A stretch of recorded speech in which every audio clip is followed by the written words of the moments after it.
Good morning, student. Now today we discuss the chapter number 3rd, plant kingdom. ठीक है, chapter number 3rd है plant kingdom. ठीक है, तो चैप्टर नंबर 2 के अंदर हमने पढ़ा था आर.एच. व्हिटेकर का क्लासिफिकेशन को, है ना. आर.एच. व्हिटेकर ने 5 किंगडम दिए थे. कौन कौन से दिए थे? Monera, protista, fungi, Plantae and animalia. तो जो प्लांटी, जो 4th नंबर का जो किंगडम था, उसी को हम चैप्टर नंबर 3rd में थोड़ा सा डिटेल में पढ़ेंगे. ठीक है, जो प्लांटी दी थी ना, प्लांटी जो किंगडम दिया था आर.एच. व्हिटेकर ने, उसी को हम पढ़ेंगे चैप्टर नंबर 3rd के अंदर, प्लांट किंगडम. ठीक है, लेकिन प्लांट किंगडम स्टार्ट करने से पहले इसके क्लासिफिकेशन को देख लेते हैं. जो प्लांट के लिए क्लासिफिकेशन दिए थे, मतलब अलग अलग साइंटिस्ट ने, जैसे कि आर्टिफिशियल क्लासिफिकेशन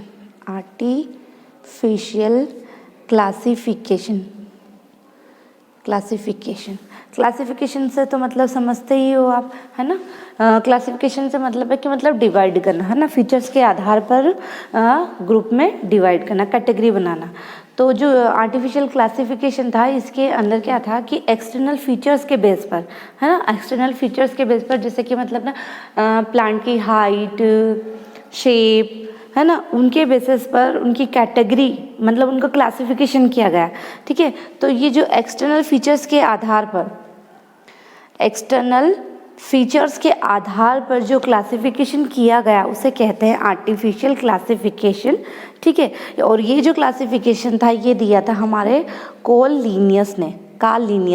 ठीक है, कार्ल लिनियस साइंटिस्ट है. इन्होंने सबसे पहले आर्टिफिशियल क्लासिफिकेशन दिया था, जो कि एक्सटर्नल फीचर्स के आधार पे था. इसके आर्टिफिशियल क्लासिफिकेशन के बाद में आया नेचुरल क्लासिफिकेशन.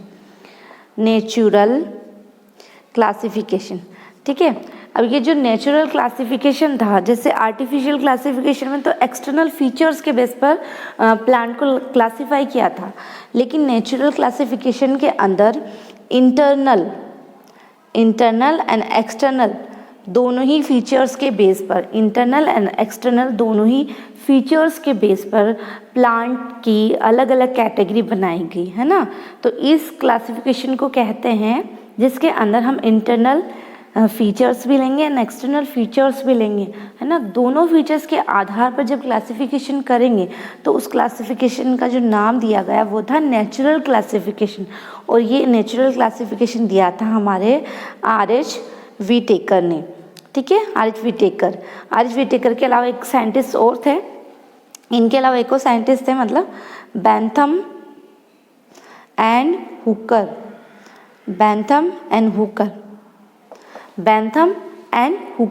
ठीक है, बेंथम और हुकर का भी आता है कि इन्होंने कौन सा क्लासिफिकेशन दिया था. इन्होंने दिया था नेचुरल क्लासिफिकेशन. एक्सटर्नल फीचर्स तो समझ गए आपकी, प्लांट की जैसे हाइट ले ली, है ना, प्लांट का शेप ले लिया, इस तरीके से. और इंटरनल फीचर्स से मतलब है कि वो एक्टिविटी किस तरह से कर रहा है, मतलब उसकी एक्टिविटी, है ना. तो ये था नेचुरल क्लासिफिकेशन. इसके बाद आया था, आर्टिफिशियल हो गया, नेचुरल हो गया, उसके बाद आया था 3rd क्लासिफिकेशन, फाइलोजेनेटिक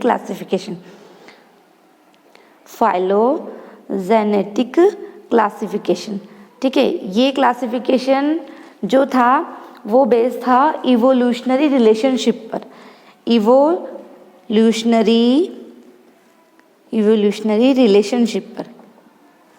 ठीक है, इवोल्यूशनरी रिलेशनशिप से मतलब है कि मतलब इसका इवोल्यूशन कैसे हुआ, इसकी उत्पत्ति किस तरीके से हुई. ठीक है, तो इवोल्यूशन के बेसिस पर जो कैटेगरी बनाई गई प्लांट की, उस क्लासिफिकेशन को बोलते हैं फाइलोजेनेटिक क्लासिफिकेशन. और इसको दिया था तख्ताजन, एक अलग साइंटिस्ट थे तख्ताजन. और इनके अलावा एक और थे एंगलर एंड प्रांटल.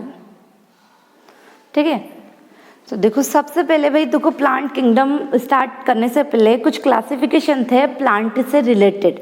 ठीक है, तो सबसे फर्स्ट क्लासिफिकेशन आर्टिफिशियल क्लासिफिकेशन, जिसके अंदर प्लांट के एक्सटर्नल फीचर्स को देखकर मतलब प्लांट की कैटेगरी बनाएगी, ठीक है। और आर्टिफिशियल क्लासिफिकेशन दिया था कॉलिनियस ने, एक साइंटिस्ट है कॉलिनियस। और उसके बाद आया था आर्टिफिशियल क्लासिफिकेशन के बाद आया था नेचुरल क्लासिफिकेशन, जिसके अंदर प्लांट के एक्सटर्नल और इंटरनल फीचर्स को देखकर प्लांट की कैटेगरी डिसाइड की गई थी। और नेचुरल क्लासिफिकेशन दिया था आर्च व्हिटेकर ने एंड बेंथम एंड हुकर ने। और नेचुरल क्लासिफिकेशन के बाद आया था हमारा फाइलोजेनेटिकल क्लासिफिकेशन। तो फाइलोजेनेटिक क्लासिफिकेशन जो था इवोल्यूशनरी रिलेशनशिप पर बेस था और इसे दिया गया था तख्तासन एंड एंगलर प्लांटल ने, ठीक है। तो इसके बाद देखो एक कैटेगरी है साइटोटैक्सोनॉमी। साइटोटैक्सोनॉमी में क्या होता है, जो क्रोमोसोम नंबर होते हैं, क्रोमोसोम नंबर के अलावा उनकी जो स्ट्रक्चर, उनके बिहेवियर, उनके आधार पर प्लांट की क्या की जाती थी, कैटेगरी, है ना, प्लांट का क्लासिफिकेशन किया जाता, उसे कहा जाता था साइटोटैक्सोनॉमी। साइटोटैक्सोनॉमी में मतलब क्रोमोसोम नंबर, है ना, उस प्लांट में क्रोमोसोम नंबर कितने हैं, उनकी स्ट्रक्चर कैसी है, इसके अलावा उनका बिहेवियर किस तरीके का है, इनके आधार पर जब प्लांट को क्लासिफाई किया जाता था तो उस क्लासिफिकेशन को बोलते हैं साइटोटैक्सोनॉमी, ठीक है। इसके अलावा एक है न्यूमेरिकल टैक्सोनॉमी।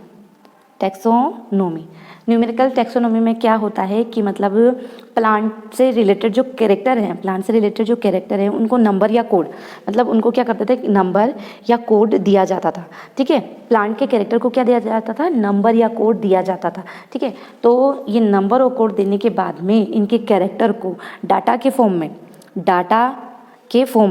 किसके फॉर्म में, डाटा के फॉर्म में, मतलब डाटा के फॉर्म में रखते हुए, है ना, उसको क्लासिफिकेशन किया जाता था, ठीक है। किसका क्लासिफिकेशन, प्लांट का क्लासिफिकेशन करते थे। कैसे करते थे कि जब प्लांट का कोई कैरेक्टर है उसको नंबर या कोड देते हुए, है ना, तो देने के बाद उनका जो डाटा जो बन गया, इस डाटा के बाद क्या करेंगे, भाई डाटा किस लिए बनाया, क्लासिफिकेशन करने के लिए बनाया है, तो इस तरह की क्लासिफिकेशन को बोलते हैं न्यूमेरिकल टैक्सोनॉमी। क्या बोलते हैं, न्यूमेरिकल टैक्सोनॉमी। इसके अलावा एक को टर्म आती है कीमोटैक्सोनॉमी में क्या होता है कि मतलब ना केमिकल कंपोजिशन के बेस पर, केमिकल कंपोजिशन के बेस पर प्लांट की कैटेगरी डिसाइड की जाती थी, है ना। केमिकल कंपोजिशन से मतलब है कि प्लांट के अंदर जैसे अलग अलग तरह के पिगमेंट पाए जाते थे ना, तो उनके बेसिस पर मतलब प्लांट को क्लासीफाई करना कहलाता था कीमोटैक्सोनॉमी, ठीक है। तो ये कुछ टर्म्स थी जो कि प्लांट किंगडम स्टार्ट होने से पहले हमको समझनी थी, इसलिए इनको हमने देखा है। इसके बाद हम स्टार्ट करते हैं प्लांट किंगडम। प्लांट किंगडम को इसके दो ऐसे बोलूँगी मैं, इसको पूरे प्लांट किंगडम को दो भागों में डिवाइड किया गया है। दो इसकी कैटेगरी है, क्रिप्टोगेमस या गेमी, फेनेरोगेमी, क्रिप्टो, ठीक है, क्रिप्टो और फेनेरोगेमी, ठीक है। अब ये जो क्रिप्टोगेमी होता है, क्रिप्टोगेमी के अंदर क्या होता है कि जो इनके सेक्स ऑर्गन जो होते हैं वो मतलब ना छुपे हुए होते हैं, हिडन होते हैं, ठीक है। जबकि फेनेरोगेमस कैटेगरी के अंदर जो प्लांट आते हैं उनके जो सेक्स ऑर्गन होते हैं वो विजिबल होते हैं। सेक्स ऑर्गन क्या होते हैं, विजिबल होते हैं। जबकि क्रिप्टोगेमी कैटेगरी के अंदर आने वाले जो प्लांट्स होते हैं उनके सेक्स ऑर्गन जो होते हैं हिडन होते हैं, छुपे हुए होते हैं, हमें आसानी से विजिबल नहीं होते। इसके साथ साथ जो ये ना शीड का प्रोडक्शन भी नहीं कर सकते हैं, डोंट प्रोड्यूस शीड। क्रिप्टोगेमस कैटेगरी के प्लांट हैं वो शीड प्रोड्यूस नहीं करते हैं, जबकि फेनेरोगेमस कैटेगरी के प्लांट शीड को प्रोड्यूस करेंगे, ठीक है, सीड को प्रोड्यूस करेंगे, ठीक है। तो अब ये जो क्रिप्टोगेमी जो कैटेगरी है इसके अंदर देखो क्या आते हैं, इसके अंदर आते हैं एल्गी बहुत बड़ी क्लास है, एल्गी, ब्रायोफाइट्स, थर्ड है pteridophytes, algae, bryophytes and pteridophytes, है ना, ये तीन क्लास आती है। मतलब यूँ आप मान के चलो, देखो इसको भी देख लो पहले एक बार।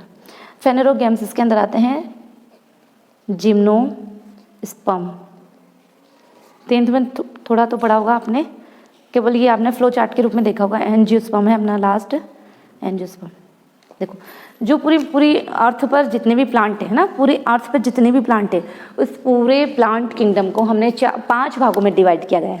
पूरे प्लांट जितने भी टाइप के प्लांट है, छोटे बड़े, है ना, जो भी हमें नज़र आ रहे हैं, है ना, जो ग्रीन है ना, या फिर जो पानी के अंदर है, या जो अर्थ पर है ना, या जिनसे हमें फ़ायदा होता है, जो हमारे लाभकारी हैं, जड़ी बूटियों से लेकर बड़े बड़े पेड़ तक, है ना, इन सबको, इस पूरे प्लांट किंगडम को हमने 5 भागों में डिवाइड किया गया है।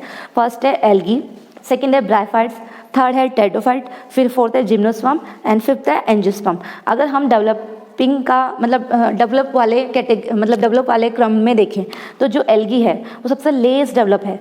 ये बिल्कुल मतलब ये मान लो स्टार्टिंग का प्लांट है ये ना, प्लांट की स्टार्टिंग हो रही है एल्गी से। फिर जब स्टार्टिंग होती है तो कुछ समय के बाद उसमें कुछ ना कुछ चेंजेस आते हैं, मतलब उसमें डेवलपमेंट भी होगा ना, कुछ ना कुछ उसमें बदलाव भी होगा। तो ये उनसे अच्छे वाले प्लांट और भी बेटर, ये उनसे भी बेटर, ये उनसे भी बेटर, और ये सबसे बेटर है। एंजियोस्पर्म जो प्लांट है वो सबसे बेटर है, सबसे बेटर प्लांट है मतलब ना। अब इसको और भी अच्छे तरीके से हम पढ़ते हैं। अभी सबसे पहले क्या देखना है कि जो प्लांट किंगडम है, इस प्लांट किंगडम की 2 कैटेगरी है, cryptogamy and phanerogamy. Cryptogamy and phanerogamy, cryptogamy and phanerogamy, बार बार रिपीट करना है इसको।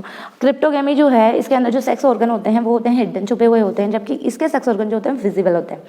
और क्रिप्टोगैमी कैटेगरी के अंदर जितने भी प्लांट आएंगे वो शीड प्रोड्यूस नहीं करेंगे, जबकि फेनेरोगैमी के अंदर जितने भी प्लांट आएंगे वो शीड को प्रोड्यूस करेंगे, प्रॉपर्ली शीड को प्रोड्यूस करेंगे, ठीक है। और क्रिप्टोगैमी के अंदर 3 कैटेगरी आती है, एल्गी, ब्रायोफाइट्स एंड टेरिडोफाइट, जबकि फेनेरोगैम्स के अंदर 2 कैटेगरी आती है, जिम्नोस्पर्म एंड एंजियोस्पर्म, ठीक है। अब इनको बारी बारी से हम देखेंगे, ठीक है, बारी बारी से। सबसे पहले देखो जो ये एल्गी होती है ना, एल्गी का सेकेंड नाम है थैलोफाइट्स, थैलोफाइट्स, जबकि ब्रायोफाइट्स जो प्लांट होते हैं ये इस मतलब एल्गी जो होते हैं हमारी टोटली इक्वेटिक होती है।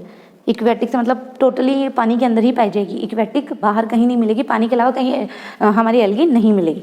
जबकि जो ब्रायोफाइट्स होते हैं ये पानी में भी मिलेंगे और अर्थ पे भी मिलेंगे, पानी में भी मिलेंगे और अर्थ में मिलेंगे, इसलिए इनको ब्रायोफाइट्स को कहा जाता है amphibians of plant kingdom, amphibians of plant kingdom, ठीक है। एम्फीबियन से क्या होते हैं, जो डोल मोड में रहते हैं, जैसे कि मतलब पानी के अंदर भी रह सकते हैं और धरती पर भी रह सकते हैं, ठीक है। तो एम्फीबियन ऑफ प्लांट किंगडम है ये ब्रायोफाइट्स। इसके बाद है टेरिडोफाइट्स, जो टेरिडोफाइट्स प्लांट है, अब ये तो टोटली प्लांट पानी के अंदर ये पानी हो रहा है, लेकिन जो ये टेरिडोफाइट्स टाइप का जो प्लांट है ये हमारे टेरेस्ट्रियल प्लांट है, मतलब ये केवल धरती पर ही मिलेंगे, है ना। फर्स्ट टेरेस्ट्रियल प्लांट है टेरिडोफाइट्स हमारे, ठीक है। अब चूंकि ये टेरेस्ट्रियल जगह पे मिल रहे हैं तो इनके अंदर क्या है, इनके अंदर वस्कुलर टिश्यू, तो फर्स्ट प्लांट हैं ये जिनके अंदर वस्कुलर टिश्यू पाए जाएंगे। फर्स्ट टेरेस्ट्रियल प्लांट है ये, फर्स्ट टेरेस्ट्रियल प्लांट, फर्स्ट। इसके बाद जो जिम्नोस्पर्म है ना, जिम्नो से मतलब होता है नेक्ड, जिम्नो से मतलब होता है नेक्ड, और स्पर्म से मतलब होता है शीड। तो जिम्नोस्पर्म कैटेगरी के अंदर जो भी प्लांट होते हैं उनमें क्या होता है, शीड तो प्रोड्यूस होंगे लेकिन शीड के मतलब आउटर में कोई कवरिंग नहीं होगी, कोई कवरिंग नहीं होती है। और ये जो प्लांट होते हैं इनमें फ्लावर भी प्रोड्यूस नहीं होते, इनको नॉन फ्लावरिंग प्लांट बोलते हैं, नॉन फ्लावरिंग प्लांट, ठीक है। जबकि एंजियोस्पर्म जो हमारा सबसे डेवलप कैटेगरी है प्लांट की, इसके अंदर शीड तो प्रोड्यूस होंगे और शीड के आउटर, शीड के बाहर एक कवरिंग पाई जाएगी जिससे ये कवर्ड होते हैं, ठीक है। इस कवरिंग को बोलते हैं ओवेरी। ओवेरी के अंदर शीड प्रेजेंट होता है, साथ साथ इनके अंदर क्या होते हैं, फ्लावर प्रेजेंट होते हैं, है ना। एंजियोस्पर्म के अंदर जो प्लांट होते हैं उनके अंदर फ्लावर प्रेजेंट होते हैं, इसलिए एंजियोस्पर्म को फ्लावरिंग प्लांट भी कहा जाता है। क्या कहा जाता है, फ्लावरिंग प्लांट, ठीक है। तो ये छोटा सा इंट्रोडक्शन था, है ना। अगली क्लास में हम स्टार्ट करेंगे एल्गी, थैलोफाइट्स को डिटेल से हम देखेंगे।